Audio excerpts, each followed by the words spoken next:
Welcome back to Cord Cutting Today, where we break down some of the biggest stories happening in the world of cord cutting, including today. Comcast gives us some new details about its plans to spin MSNBC off, CNBC and USA Network, among others. What does that look like? What's the future of Peacock? They gave all that during their fourth quarter earnings report, where they reported losing over 100,000 internet customers and hundreds of thousands of TV customers.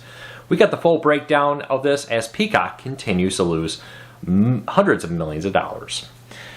Also, we got Blockbuster coming back as a nightclub. We'll tell you what we know about that and a whole lot more in a quick second. First, though, if you want to learn more about any of these stories, check out the show notes. And in the first pinned comment, I'll put a link to each story we talk about there. And if you want to let us know, I'd love to hear your opinions on these stories after you read them. If you're new here, please consider hitting that subscribe button, hitting that thumbs up. Doing one or both lets YouTube know you enjoy what we do here, so YouTube recommends our videos to more people, helping us grow and hopefully helping you break free from the high cost of TV and still watch the shows you enjoy. All right, let's dive into it. Late last year, we learned that Comcast was splitting its cable divisions from the rest of its TV business. So you're going to see MSNBC, CNBC, Sci-Fi, USA Network, and others split off into a new independent company majority owned by Comcast, but off their books. This comes as, in my personal opinion, Comcast is looking at this and wants to get them off their books for the stock price because they're weighing down the current value of the other assets here at Comcast. It allows them to spin that off. Why do I say that? Because they're keeping Bravo, local NBCs, and Peacock within the company. Basically, I think they're looking at this, what's successful and what's not. Now, they haven't said that, but that's kind of the vibe you get. Now, with this, during the fourth quarter earnings call, we got some look into the future of this. And take this all a bit with a grain of salt, because this is them talking to investors and stock people. So they're trying to put the best spin on things. It's what any business does. Anybody would try to put the best spin on this kind of stuff. But they say they see the future of television as a hybrid between Peacock and streaming, basically, and traditional media outlets and networks like CNBC, MSNBC, USA, Sci-Fi, Auction E, and the Golf Channel, which are all being split into the new entity. Keep an eye on this. It'll be interesting to see how much they put into this once they actually split them off. AT&T very famously spun off DirecTV and just kind of kept pulling the cash from it as best they can, making as much money as they could, as quickly as they could off of it, and now they're selling it off completely to another entity once they've decided it's just not worth it anymore. It would not surprise me to see Comcast do something similar and sell off some of these channels once they're spun off, because they just don't see much of a future in some of these. I firmly believe MSNBC, CNBC, the Golf Channel are some of the most profitable, most long-term viable channels in this. The news and sports is a big plus for cable. But USA Network, Sci-Fi, Oxygen, what really there is the future of television versus putting that content over on Peacock with this. Also, we're seeing an increased focus of content movement to Peacock. It'll be interesting to see how much sports that used to air on things like USA Network gets moved over to Peacock in the future with this merger. Now, no exact date has been announced when these channels will be spun off, but keep an eye on it. While they talk a lot about being serious about this, very quickly we'll get a good idea of how much they see in the future of these networks and how much they leave over there and how much they haul back and put, for example, sports on Peacock versus airing them on USA Network. We'll keep a close eye on it and let you know what we hear. But this all comes as during the fourth quarter earnings, they reported losing 311,000 TV customers and 139,000 internet customers in the fourth quarter. Now, this was a slight improvement over the fourth quarter in 2023 when they lost over 380-some thousand TV customers during that same period with that. We'll keep an eye on it. This was more internet customers than expected. A lot of people thought they would drop down under 100,000 losses for internet. Comes right after we hear AT&T added a ton of internet customers. I think this is part of cord cutting 2.0. People are so sick of cable TV companies that they not only want to break free from the TV side, they just want to be completely done with some of these cable companies, including on the internet side.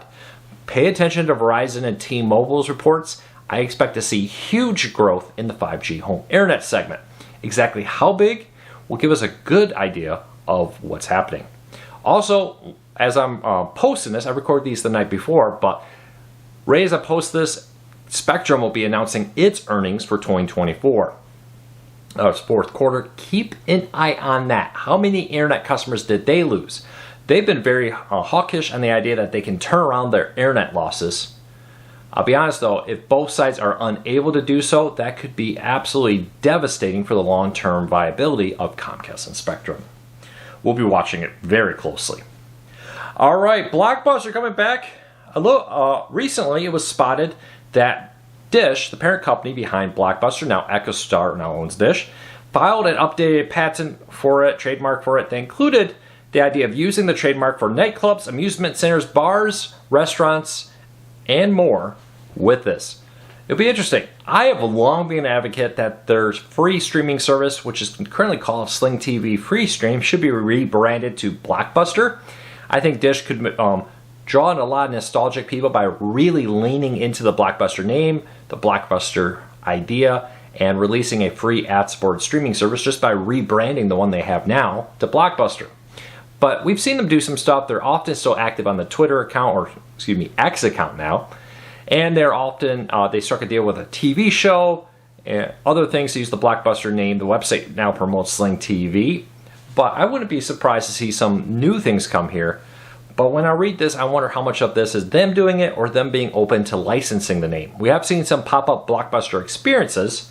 I'm not sure how related that was to the actual Blockbuster company, owned now by Dish and its parent company, EchoStar. We'll keep a close eye on it, but I think Dish has a real potential to mine the Blockbuster nostalgia. Let's be honest, much nostalgic look back on different things comes down to the idea that we have rosier memories than what it really was. Because if it was so great, it probably would still be around. But they could definitely lean into it and get some quick cash, I think, in several different ways, from experiences like this to, like I've said, launching a free ad-supported streaming service, using the Blockbuster name, and the fun kind of atmosphere they built around its reputation. Next up, Netflix has announced a new Little House on the Prairie series coming to Netflix. No exact date announced, but they said it'll be an update for a new generation. Be interesting to see how close they are to the books, or are they going to lean more into the original TV series? Well, very similar. There were stark differences. It'll be interesting to see what they do with it. And also next up, Sling TV is celebrating 10 years. It's hard to believe it's been 10 years. Sling TV was quite a groundbreaking service when it launched. I was one of the first people to get it outside of Dish. Not the first, but several weeks before it launched, I was able to get a review copy of it and test it out. It was quite impressive. Had definitely had its growing pains. The demand was much higher than they expected, resulting in a lot of instability in it. But Sling TV broke the glass ceiling, we'll call it, and really laid the groundwork for many other services to follow, like Hulu Plus Live, Fubo, YouTube TV, and others that are now around. While maybe not the first live TV service, one of the first most successful ones, clearing the path for many others. Hard to believe it's been 10 years since it came out. With that, so congratulations to everybody who worked on that. 10 years of success. Now the question is, what's the future? Dish's future is definitely in doubt now that the DirecTV merger has failed, and leaving many people to wonder what that is going to look like 10 years from now. We'll keep a close eye on it and see if Dish will even be here in 10 years, much less Sling TV. All right, this week marks a historic landmark. 92 years ago this week, The Lone Ranger started hitting airwaves, originally as a radio show, back in 1933, and at a Detroit radio station, WXYZ. And it began a 21-year run on radio, which would later lead into television shows, movies, and more. The Lone Ranger became a hit 92 years ago this week. Also, AT&T has seen some big layoffs. AT&T is has cut 139,000 jobs since 2017. This comes as they spin off DirecTV, Warner Brothers, and leans into AI. This is a mixture of people being spun off into other companies, splitting off DirecTV, spinning off Warner Brothers Discovery, and cuts. Just in the last year, we've seen several cuts, including thousands of people laid off last year as they lean into AI, according to a report from Light Reading. Keep an eye on this becoming more reality. We just talked about Spectrum laying off hundreds of people and thousands, or over 1,000 last year. look for more and more people to cut staff as they lean more into AI for things like basic customer service.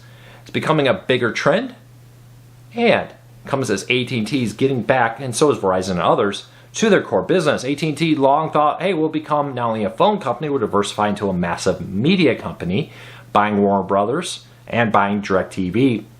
Both now seem to have not quite worked the way they wanted, and under new leadership, not the ones that purchased it, the new leaders have cut ties with it and are moving away, willing to take a write-off in some cases, just to be done with it. We'll see what happens there, but 139,000 fewer employees now at AT&T. Yes, not all are laid off, but that's quite a stark cut. Look for more cuts to come in the future.